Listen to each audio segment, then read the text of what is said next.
This video was made possible by CuriosityStream. Watch unlimited documentaries for free for a month by signing up at the link in the description. So here's a fun fact. Living in cities is actually better for the environment than living in the countryside.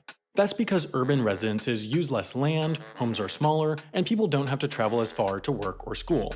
This efficiency is especially true if you live in a city with good public transportation, or as Americans call it, abroad.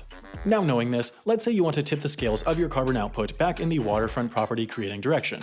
The good news is that if you live in a super isolated place, you'll have to take gas-guzzling planes super far to get anywhere. The question then is, what is the most isolated city in the world? Okay, so our arbitrary criterion for what isolated means in the context of cities is how far a city is from the nearest other city. For example, the closest real city to Perth, Australia is Adelaide, Australia, over 1,300 miles or 2,100 kilometers away.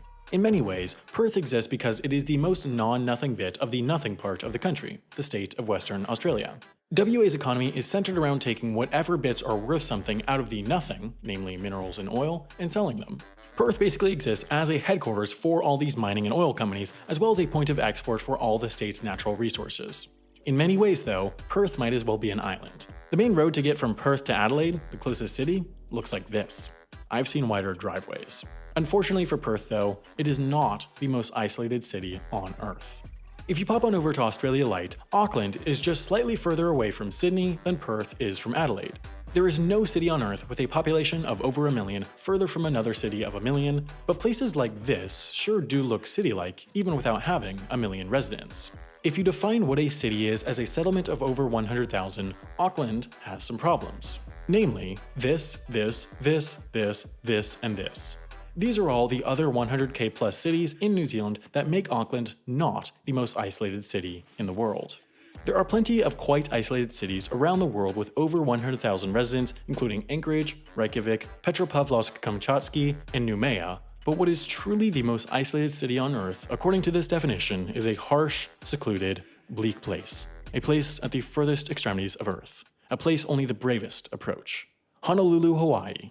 About 950,000 people live in the Honolulu metro area. Save for a few sparsely populated islands off the coast of California, there really is absolutely nothing between the American West Coast and Hawaii. There's also absolutely nothing to the north until Alaska.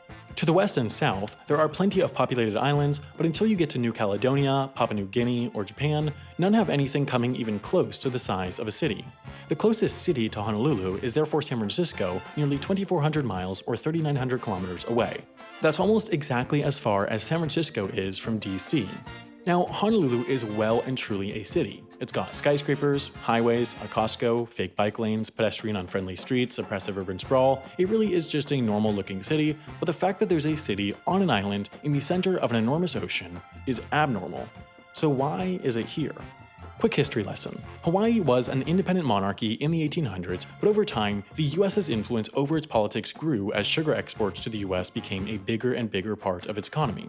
You could say the US was its sugar daddy.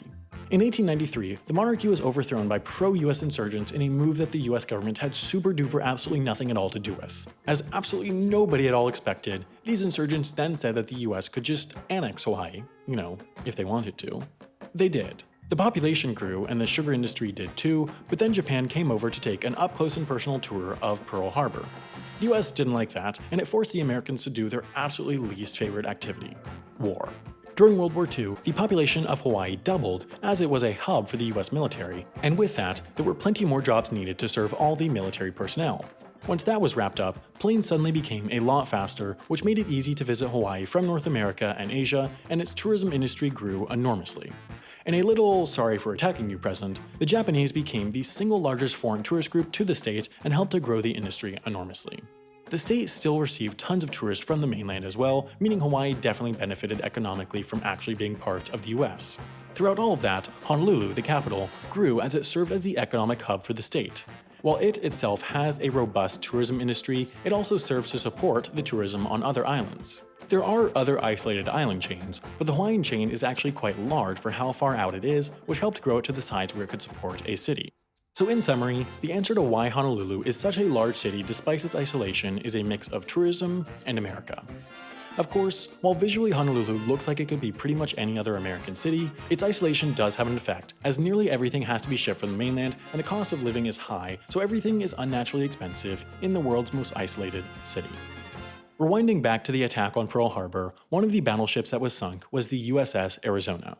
More than 75 years later, a bunch of cameras were sent in on submarines to explore the wreckage and to see what has never been seen before. You can watch the documentary they made out of this on CuriosityStream in addition to over 2,400 other ones. CuriosityStream works on almost any device, including Android, iOS, Apple TV, Chromecast, smart TVs, and plenty more. Unlimited access is a very reasonable $2.99 per month, but by going to curiositystream.com/HAI and using the code HAI, you can watch unlimited documentaries for free for 1 full month.